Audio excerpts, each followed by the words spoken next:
Hey, Rewilders. This is Jill, and we are here with an exciting radio interview on Woo Woo WUWU LPFM 100.1, Frankfurt, Alberta. We are here today out at the Traverse City Commons area at the Seeds Ecology and Education Center. We're here with Caitlin Kickstra. Caitlin, welcome to Woo Woo Radio and Rewilding Life. Thanks so much for having me. I'm excited to start my morning off with you all. Great. And it is a beautiful day here in beautiful Traverse City. And Caitlin, why don't you let us know first, who are you and what is Seeds? Sure. So Seeds is a nonprofit 501c3 whose aim is to address real world challenges at a local level. And we do that through an ecology and education lens. We have three unique circles that help us do that work. Our Eco Core program, which is our green workforce development program. So we try to give youth and those that are transitioning careers opportunities for trainings and to use those trainings in real life challenges such as trail building, invasive species removal, native plant gardening, solar install, you name it, anything green, we're down for it. What folks probably know us most for are our eco school programs. And those are 14 sites, I think we're up to now, that are across Northwest Lower Michigan. A host school will invite us in to conduct a after school program through ecology and education support focus. So we're helping kids with homework, social emotional development, making sure that they're getting outside and getting a meal before they head home for the day. And then I am part of the Eco Strategies program. I am the program manager. We aim to take science and translate it into everyday action in hopes of changing some systems in our world that aren't truly functional. One of those systems being waste and recycling and composting, which I'm hoping to talk a lot about today. And there are so many things that we would love to explore, and we will. But today we're here to talk about compost and soil building in particular. We'll do later times with Caitlin, where we can talk about some of the other great programs Seeds has. But today we are going to talk about compost. So this is exciting. A talk about waste. Yeah, talking about waste. So compost is really important, or I should say organic waste is really important because it is such a significant part of our waste stream. It's up to about 40% approximately of what we throw away in the garbage is organic in nature. Wow. And what we mean by organic is not certified organic. We mean organic coming from something biological, something living. So your food scrap, coffee grounds, paper, cardboard, wood, pet waste, things that came from a living thing are what we consider organic waste. And that makes up a significant portion of what we throw away, but we're tossing incredible value away in a landfill to be buried for forever. And instead of directing things to go into the trash, our whole aim is to hopefully direct those things away from landfills into higher and better uses. And one of those uses being compost.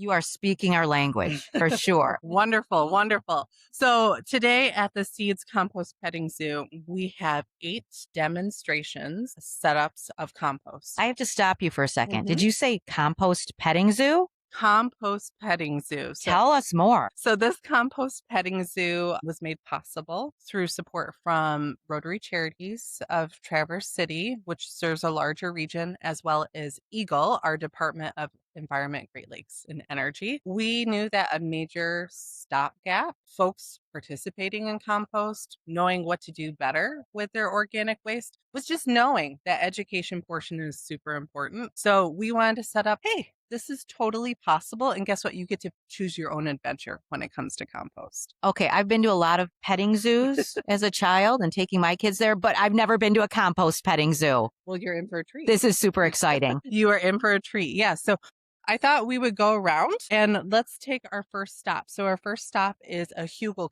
culture mound. This is a mound here. And it might just look like a big pile of dirt, but underneath that dirt is something magical happening. What you want to do is stack up or scaffold different organic materials. So you might toss in larger stumps or logs, and then you might sprinkle some twigs and branches on top, maybe some mulch. And you do kind of a lasagna style of maybe food scraps, and then more browns like our leaves and our branches and our wood chips, and then more food scraps. So you can keep doing that lasagna until you have this nice mound formed, and then you can see we have strawberries planted I underneath. see that. I mean, on top, sorry, right there. So the goal is to almost like supercharge this fertility in this mound setup here, and you just leave it. So this seems to be the key, right? Hmm. Putting logs at the bottom, you kind of go smaller in size as it Yeah. goes up, correct? Yes. Correct. So we built our garden somewhat in this way too. It also helps fill garden beds, is It what we found out. does. We just did that with our raised beds at home. Exactly. Yeah. And you can see we try to tell our participants, our guests, hey, what does this compost setup really use? And really the big ingredient here are these bigger branches or logs. And you can find these on, in household backyards or on growing operations or farms. The difficulty level, it's on the lower end of the scale. You kind of set it up, add to it, forget it. So when you have the scraps, the food scraps, let's say paper, woody materials, are you burying it in this mound? You are. So you always want to make sure when it comes to compost, you are replicating a natural biological process, but there does have to be a bit of thought and intention to it. Otherwise, you can encounter some funk. And by funk, if it's stinky, like you're walking past it and you're like, "Phew, something's off." Whether there's not enough moisture, too much moisture, not enough browns, which is I think the most common problem. And by browns, we just mean that dried, dead material. That's your logs, your straw, your wood chips, leaves. So I Yep, know paper. some people keep a pile of leaves that they collected in the fall and then they add those as browns as they're adding greens. Exactly. And you almost want to do like a 3 to 1, even a I would say 4 to 1 sometimes, depending on the green material or the raw material that you're adding in for food So scraps. green being the 3 or being the 1? Being the one. Okay. Yeah, good catch. Yeah, so we really want to be heavy on those browns. Okay. Yeah. So would you say saving leaves is a good way to keep browns available? And what else? How can people have Absolutely. that many browns available? Yeah, so saving leaves is a great approach, making sure that if you're doing any yard cleanup, if you happen to be mowing any of that dead grass is a good brown that you end up mowing and it dries. Also, if you're picking up twigs, if you're doing a yard cleanup, that's a good one. If you do paper bags from the grocery store or shred any of your documents, that's also a great material. Newspapers. What a great use for paper waste in your house. Yeah. So if you, Cardboard. right. And if you have a shredder, because none of us want our personal information out there these days, use the shredder and then add it. Mother Love that. Okay. That's going very well. Mhm. I love being going back to Yes. the salt and like if you get beyond this, Yeah. we have me in the five star. I can't recall off the top of my head. I think we get like up to 4. And I was telling Jill, I do have these, so I'll send these your way. Okay, So what, And we from have back to this- definitions too Yeah. here. well, let's finish up on this Yeah, one. but then- And then I want to ask just to finish this one up. So what are the advantages and disadvantages of this type? Yeah. Right. Okay. Okay. So, Caitlin, this is a great and fairly easy method of composting. What are the advantages and disadvantages of this particular type? So I think the advantages here are you're really creating a heap of really fertile material. You're building that soil with a variety of materials, right? So not every compost setup can accommodate those larger wood items. So if you happen to have a lot of wood waste, this might make a great fit for you. You're also inoculating this heap with some of that mycelium action, which is tremendous for organic waste breakdown. We really want to welcome our fungi mycelium friends in there. That doesn't mean it doesn't happen with other compost setups. It's just wood materials and mycelium kind of go along like peanut butter and jelly. This is large on the larger scale, right? Mhm. Someone that has a smaller backyard or is even doing apartment living, this is not probably going to be the best option for you. And it does take a while to break down. So if you are a larger family or a bigger producer of food waste and you just find that this isn't accommodating all of your food scraps, you can't just keep adding it, right? Yeah, at some point you kind of gotta cap it and say, that's my mound, that's my Hugo culture mound. So those are things worth considering, but part of our organic waste work, right, is not just stopping at compost. It's considering maybe I'm making too much food waste and reducing it. So we say consider a compost setup in balance with thinking about food waste prevention also. Like you have to have that nice balance of those two things. Good. That's a great point and something we should probably come back to, whether in this show or a later one. Yeah. It was a teaser.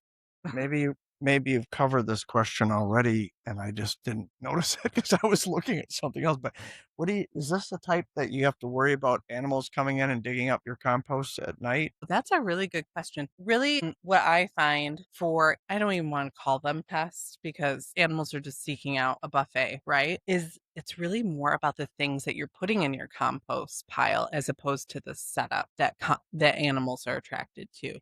And of course, geography is taken into account, right? Because some geographies have a bit more furry creatures that are attracted to food items.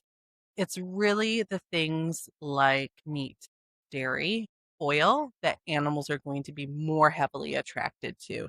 That doesn't mean that a possum's not going to take advantage of a nice, squishy squash that's left in there. But I would say with this one, because it's not roped off, but you could have it roped off. Of course, an animal could dig into it, but those logs are going to prevent them from getting super deep into that compost pile. So not to be a rambling answer, but that's I would weigh, do you already have bear pressure at your household or raccoon pressure? Then maybe an enclosed compost system might be the better option. But if you feel like you're not facing those pressures, then I would say this is a just fine option, especially if you have lots of wood waste. That's good to know. We've been doing direct bury method. We call it for about 5 years now. And we pest some animal problems sometimes getting in, but if we bury it deep enough, typically we don't. And staying away from the meat and the fats, things like that. Ours is primarily food waste and then some food paper scraps. So we don't have a lot of issues with that, and we don't have any smells at all from it. So it has been an easy method for us to use. Yeah, if you're limiting those materials like you mentioned, you're already limiting that smell factor, which is that major draw, right? For those predators that wanna scope out your compost pile for digs. Okay, so that is the hugelkultur method. Easy. It takes up some space, but it works, and it does take a little bit longer, but if you have time and the space available, maybe this is the right method for you. Here, should we go through a few of these and just make sure everybody knows what organic or inorganic or aerobic or anaerobic means? Yeah. What is that all about? Yeah. So composting terms are helpful. It might sound like a lot at first, but I promise it does cement in your brain after a while. So like I said earlier, organic materials are any items, food scraps, woody materials that paper, coffee grounds, even eggshells, things that came from or other living things. Those are materials that would eventually break down into soil without any human interference. Inorganic materials are things that don't come from a living thing. So those are things like glass, metals, plastics. Those are not going to readily break down into soil. They might break down into micro fragments, but they're not breaking down into soil. They're just breaking down into smaller versions of themselves. So crazy question. You have a lovely shirt on, by the way. I love it. If that were 100% cotton, could you compost that? I could.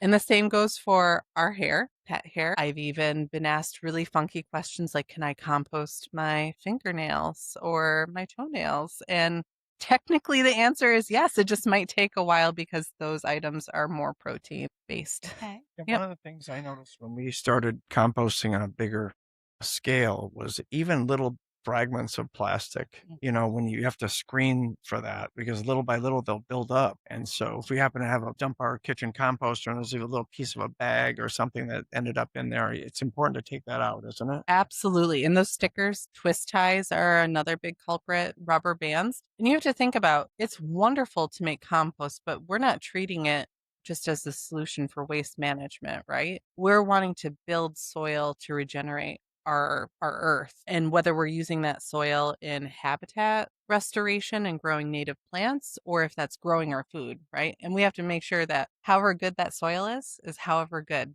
that food is going to grow and turn out, and however great those native plants are going to grow. So what we put in is exactly what we're going to get out of it.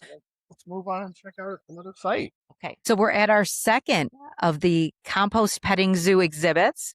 And Caitlin, what can you tell us about this one? This is the continuous flow tunnel. So it sounds very fancy and sophisticated, but this is all about vermicomposting. And so what we mean by vermicomposting is composting with the help of our worm friends. CFT, continuous flow tunnel, is a vessel that uses a kind of a pulley conveyor system underneath to catch the worm castings. So it's really about, of course, managing our food scraps, but really we're after that really fertile worm casting material that's underneath.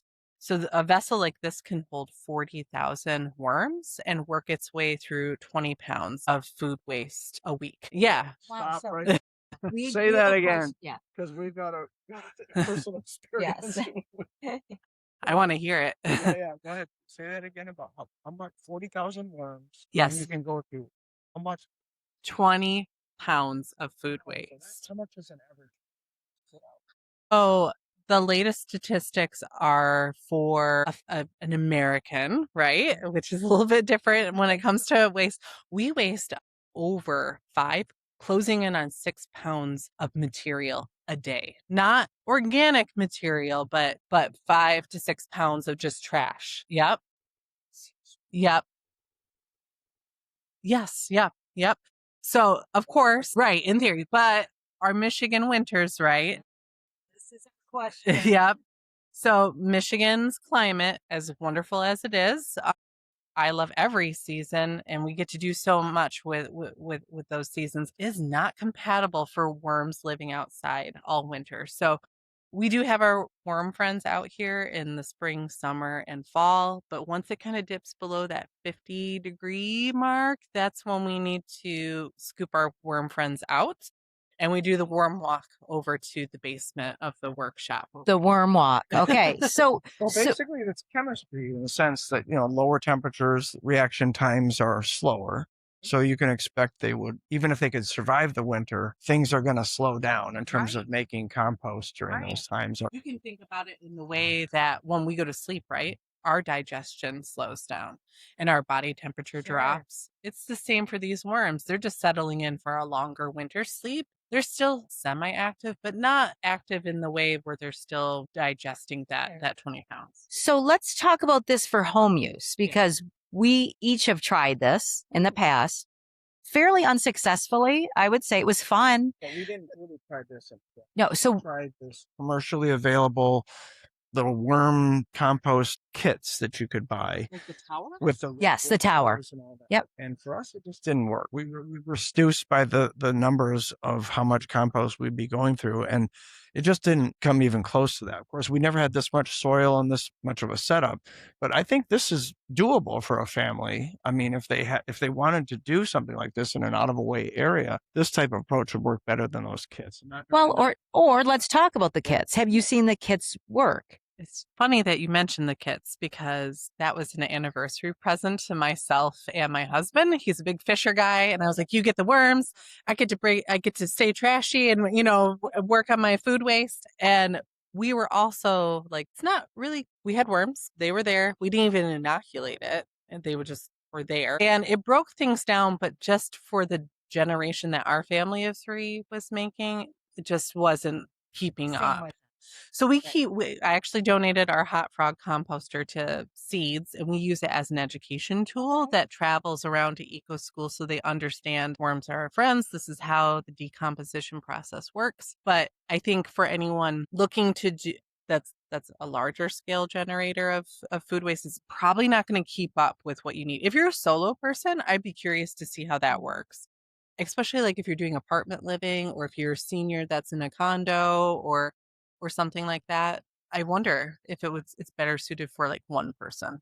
That's a good point. So you have to think about the size of your family and how much waste you're creating when you decide which method might be best for you, in addition to the other factors that we've talked about. Okay. Maybe we make like a matchmaking like map of like your family size, your house setup.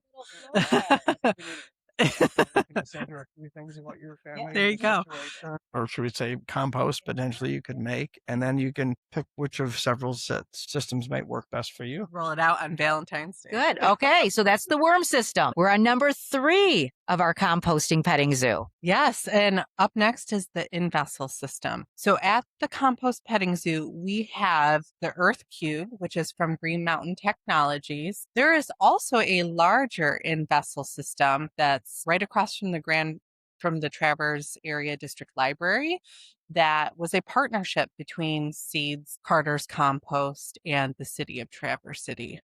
So what this does is a little bit more technology savvy. It's an aerated static system. So by static, we mean it stays still. Aerated means that there's an active flow of oxygen air that's going in. That helps speed up decomposition. What's great about this setup is that it can control for some of those factors of too much moisture, not enough moisture. It's also enclosed, so it kind of keeps everything contained. So if you're worried about predator pressure, that might be a good option for you. It can also take a wider variety of food scraps. So this is one that can take meats, cheese, dairy, fats, oils. So maybe restaurants going in together on one of these and using it? That would be great. Yeah, if you have a restaurant district downtown and folks are concerned about their food scraps, it's taking up a lot of bins, you could all go in for a system like this. Or really, the only other option is to increase your tipping for landfill, your dumpsters for landfill, because you're running out of dumpster capacity. So really, if we're able to do this, they could even give that compost back to the community gardens or create fun community exchanges like that, or a local farm that maybe they get their food scraps from.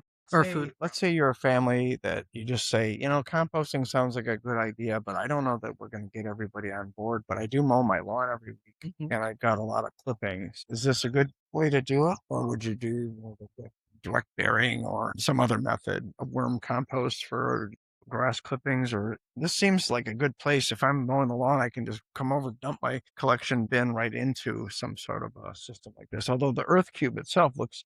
How much would one of those cost? If It somebody is on the more expensive side. So I don't think that this is the best approach for a family-friendly compost option. As far as your question about the grass clippings, actually best practice is to leave them so that you're fertilizing that lawn. But if you really want to pick them up, adding them to another option that we're going to talk about here shortly might be a better fit for your family. And grass clippings alone aren't going to become compost, right? Right. You need the browns, you need the greens, and everything mixing together. You do, but if you leave them, they will break down as they get munched into smaller pieces by your macro and micro friends. And then the natural droppings of critters that you probably don't see, but do happen in your lawn will help with that process. So even starting small with just one element is great. So we're on options 4 and 5 of the Compost Petting Zoo. Yes. So these ones are very similar. So we're going to cover both of them. But first up is the 3-bin system. So that can look like a system of 3 unique spots or bays to put in your food scraps. Now, you don't want to just put them all in all of them, right? You want to start with one bay, which helps you get up to the hot temperature that compost needs to break down. So we need to reach temperatures around 140 or less, a little bit less.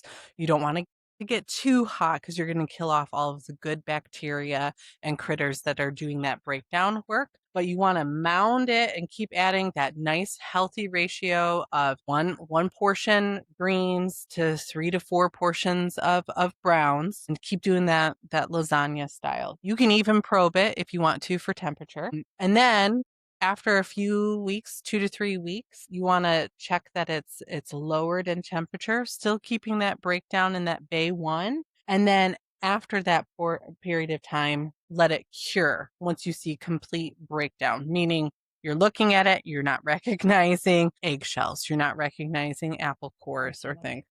This is still in the beginning stages. And so what those 3 tiers allow you to do is that 6 to 8 weeks that you spent piling things up, getting it up to temperature for the period that you need, letting it drop down, let it keep breaking down. It allows you to start filling bay 2 and keep that process going. So you're starting a new. Starting a new one. Exactly. Okay. So you're not running out of space that way, right? Or just keeping a perpetual cooking, which is the problem when folks want to use that compost, right? You don't want to disturb the good bacteria and temps that you have, but you also want to get at that really good fertile soil to add it to your garden bed. This is, I would say, middle road difficulty. You can add your food scraps and a lot of those brown materials that we talked about, not your logs, and I wouldn't say bigger than your thumb diameter branches. I would keep it on the smaller side. But this one you can kind of set it and forget it for a little bit. Need maybe a little bit more maintenance than our next option that we're going to talk about. Flies. Okay. This looks like it's still, you can see some portions that still need to be broken down, but for the most part, if you're looking at this to this, it looks a little bit more soily, right? A little bit more broken down. So I would imagine that this is probably coming out of that second stage and starting to go into the final stage. Than the first stage? My guess is that they Chance? piled it up recently. And what we'll do is we'll screen. So any of those pieces that aren't fully broken down, you just add them back to the active stage. All right, over here, they're kind of hiding, but these are our Johnson Sioux bioreactors. Okay. They're like a giant donut, really. And this is what I have at my house. Yeah. This is what I have at my house because Okay. I have a toddler and I don't have time to flip compost or, baby it. I have my own baby. Yeah, exactly. So what's nice is you can kind of upcycle the materials that you have on hand. Okay. Right here, we have some chicken wire and some hog wire fencing that goes in a bigger circle. And then we created that donut shape to do a smaller ring in the middle so that you can have that continuous airflow that makes things break down. So you don't fill up the middle section. That's Correct. for airflow. And you fill up the bigger ring around it. Yes. And you're still doing that lasagna approach that we talked about earlier. The layering of browns and greens. Yep. Okay. So clearly, This experience. it's very easy to keep up, and they can you just adjust the size of your donut. If you want a bigger donut, you just adjust the size at the middle diameter portion pieces. Make sure that you still have that good airflow. This is really great for someone that's like, I just don't want to mess with it. I want to be able, I understand the layering, I understand the greens and the browns, but I just don't have time to temp it or, think about, I got to flip it. Or my back hurts from pulling honeysuckle and I don't want to have to get the pitchfork out. Yes. This is like very friendly. You do have to have space, right? That's the downfall of this one is that you got to make sure that you have space because depending on your family size or depending on the amount of food that you're wasting or generating, you're going to fill it up. Ours is about this size at home. And do you have one of them or do you keep I have two? one. I have one. There was a really small plastic rain barrel that I was gifted that was going to capture maybe a sprinkle. And so I chose to reuse it as the middle portion. Okay. And we had extra fencing. So we just used what we had on hand. I drilled holes in the rain barrel so that there was airflow. Okay. And we have ours filled up. I started it last year this time. It's about a third of the way filled for our family. Now, will you let it sit and cure at some point or will you just keep? Yeah. So I think for us, because we're not quite to our gardening stage, we have a new house. It's definitely on the dream list, but we're not there for setting up our garden yet in the way that we want to. We'll probably just keep building it. Okay. But at some point we'll retire that Johnson Sioux or modify. It's a modified one. And then we'll build another little donut. I think that's an excellent point because kind of the same way we thought of when we first got our place up here. We didn't live here all the time, but one of our first priorities was growing trees because I thought we'll never get back time. If you're busy at this stage of your life, you think, oh, I don't have time for a garden, but you hear about compost, how great to have 2 or 3 years of it already running. And if you just immediately, it's an eco-friendly thing. You take your scraps out, you make a fairly simple system like this. And then 2 or 3 years later, maybe you do have time. You got some soil ready to go. Exactly. And it kind of takes the guesswork. Right. You can look at the side and see, oh, it's decomposed up until this rate. So that's what's kind of nice. Yeah, because you want to, once you hear about composting, oh, this is exciting, but good news, it will get some in about 3 years. Like, oh, wait a minute, there's a buzzkill. Yeah. But if you just start this now, when it's time in your Mhm. life, it's there. Yeah. And you can immediately start using some of this great soil. Or us, which we do have some time now, and we could build 2 of these. We have room. 3 or 4 of these. Right. And then we could let it. You take up much or little space as the 3-chambered system. I'm so glad that you guys are jazzed about this setup because this was the winning setup, not intentionally, for our food scrap drop off community of Yes. practice, Oh. which is the program that we developed actually with Woo Woo to set up a community drop off for folks that are interested in composting. They just don't want to do the processing of it, which is totally fair. That's most people. I mean, Yeah. we're kind of the weirdos out here, right? That we're doing this, at least until we change the culture. Listen to the radio show and you'll, but anyway, right now for people who are busy and don't have time for a big garden, you can prep for it. And it's even fun because in your mind, you say, yeah, I'm busy with this now, but someday I'll have Yeah. that garden. Yeah, I like it. It still keeps the dream alive, right? Yes. So if you had, let's say, 3 or 4 of these, which Mhm. I would not be surprised if by the end of the weekend we do, how long do you think after building it, it would need to sit? How long would this process take? So it's got good airflow. You can adjust the water. I think ours dries out fast. So that's something that I would watch with this setup, that might slow your decomp down if drying out. You can hose it down once in a while. We have ours actually in a little spot that makes that easy. Just drag the hose over. I mean, ours has been up for a year, and I would say I'm just starting to see the bottom. Okay. But that's taking into account we set it up. It only had a summer really until it got into cold Right. temperatures. So I would say a year is when you start seeing decomp on the very bottom. But you can start and stop it anytime, right? You can just say, "Oh, I filled this one up as much as I want to," right? And then you can just move on. Now, I had mentioned our food scrap drop-off community of practice, Jim Lively's Lively Neighbor Food Market. They set these up as well, but they're much bigger for their back of house operations because they have a store, but they also have meal prep that's happening. And they filled up ones that were a little bit wider than this. I would say about 3 foot wider in diameter than this. And they filled up 2 of them in a summer. So it really depends on what you're generating and the mix that you have in there. We're on number 6. Yes. So number 6 is Bokashi. So Bokashi is a very old technology using fermentation for decomposition. So Ooh, tell us more about that. yeah. So when I say fermentation, it's this breakdown that is focused on the microbe generation that in the recipe of your compost that you're making. This compost setup is special in that it is anaerobic. So when we say anaerobic, that's without oxygen. Aerobic is with oxygen or with air. So this is an enclosed system. It can take a very wide variety of materials and they come in several scales. So this is something that you could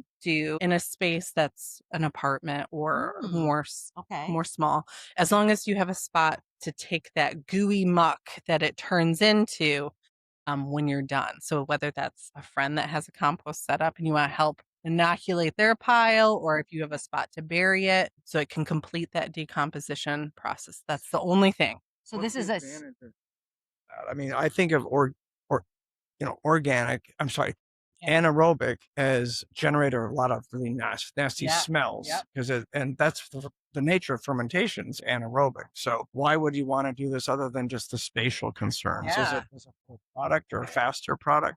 Makes a faster product. So it can happen in as little as 10 days, depending on your setup. It turns it into like a really yucky, mucky, gooey goo. And the scale of the breadth of food items that it can take in, right? Like folks really want something done. They want to think about, I've got to sort my food waste into veggies that haven't touched oil to veggies that have, meat, whatever. They can just be like into a bucket and let it go to town. The core concept here is putting things into a sealed container. Correct. And letting them ferment for a shorter period of time, Mhm. and then maybe you add that muck to a larger. Yes, from- or bury it. Okay. Our fermentation, every once in a while, you have to release some gas. Otherwise, you might have an exploded container here. How do you account for that in this type? You know, I've never run a Bokashi setup, so I'm not familiar with the mothering of it. But I would imagine if those are the same concerns with fermentation for other, you have to burp it, right? You got to burp it. We're on number 8 and our last of the Compost Petting Zoo. Which one do we have here? We have our tumbler, which I think is probably what most folks default to thinking about when it comes to composting. So tumblers are nice. They're raised. So if you have back issues or if it's more of an accessibility issue, this is great. You can toss a lot of materials, but not our meats, dairies, and oils in there. It is I think our lowest on the difficulty level. I see that 1.5 stars on difficulty. But that doesn't mean that it's like let me back up here. I've encountered some issues with tumbling and I found other systems easier. Maybe it's just a grudge that I'm holding about tumblers taking me out at the knees when you attempt to tumble them, right? I just find them a little bit clunkier to use. Sometimes the material sticks, or if you get into the colder temperatures, it's frozen. I think it's really hard to gauge what's happening because I'm one of those folks that I want to get like my nose as close to the compost as possible to see if there's any funk. It's also hard to see in here. So I would say those are the drawbacks.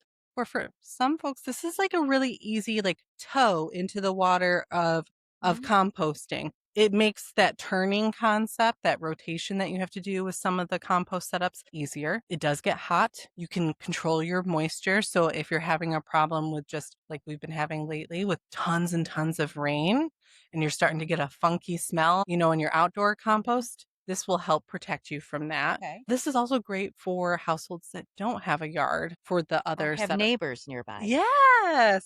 We know what's the old saying? Funky smelling neighbors don't make good neighbors, or fences make good neighbors, or something like that. We can add the funky smell in there as well. Yeah. So this is great for those that do have a smaller space. Like I don't want to come across as knocking it, but tumblers weren't for me. Whereas for some folks, they're a great fit, and my more favorite setups are not their fit. So it really goes to show you that composting is personal. That's a great way to wrap it up. I think composting is personal. There's different methods for different families, different lifestyles, different times of year, different goals. So thank you so much. You've been fantastic. This is going to be a lot of fun. I think our listeners are going to enjoy it, our viewers too, for the people on the website. So this will be fun. Any last comments before we let you go start your day? I would love to plug a really fun event that we have coming up in September. I don't want to rush summer, but I know how busy our summers get. September 14th through the 18th is our 3rd annual compost crawl. And this is a series of events across the 10-county region of Northwest Lower Michigan, where we showcase different compost setups. It could be someone as a resident that wants to show off their super cool compost setup. It could also be touring places like Interlaken and seeing how they handle food scraps behind the scenes, or touring the Traverse City in-vessel system. Last year, we were able to add food rescue to talk about, hey, before we even waste food, let's think about feeding our neighbors that are in this region first and sharing that abundance that we are so lucky to have here in Michigan. So save your calendars for September 14th through the 18th. I'm thinking an on-location opportunity. I would love that. That would be great. Well, this has been wonderful. Thank you, Caitlin. And until we see you next, let's all stay trashy. Yes, absolutely. Thank you so much, everybody.